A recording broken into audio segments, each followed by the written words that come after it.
Okay, siguro mga DDs ngayon tuwan-tuwa dahil sa pagkatanggal kay General Torre. Dahil si General Torre ang humuli sa kanilang mga idol. Yan, kaya ngayon siguro tuwan-tuwa ang mga yan ngayon sa nawala na or napalitan na si General Torre sa PNP chip. Ay, nako mga DDs, tuwan-tuwa ngayon.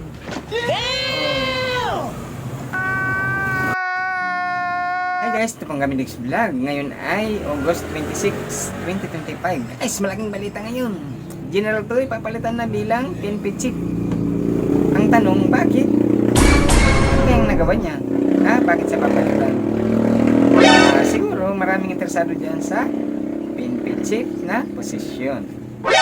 Napakalaking balita ngayon pinag-uusapan ngayon sa social media.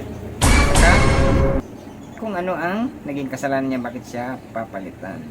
Ayan ang abangan natin at sila lang naman ang nakakalam dyan. Tayo lang ay napanood lang natin sa mga balita kung ano ang mga nangyayari sa PNP chief ngayon.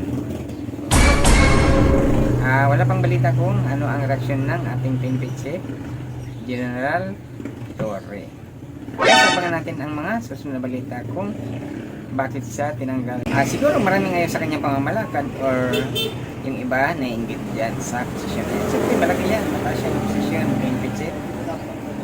Pag naging PNP chief ka, ikaw ang laging nasa balita. Ayan ang ating abangan sa susunod na mga pangyayari dito sa pagpalit kay General Torre. Yan, ngayon pinag-usapan ang maraming tanong kung bakit siya pinalitan at anong naging kasalanan niya or mga nagawang mali sa mga bakit pinalitan si PNP chief Torre. Napakalaking kanyang papel nung hinuli si Ibuloy at nung hinuli din itong si PRRD nung nakaraang mga buwan.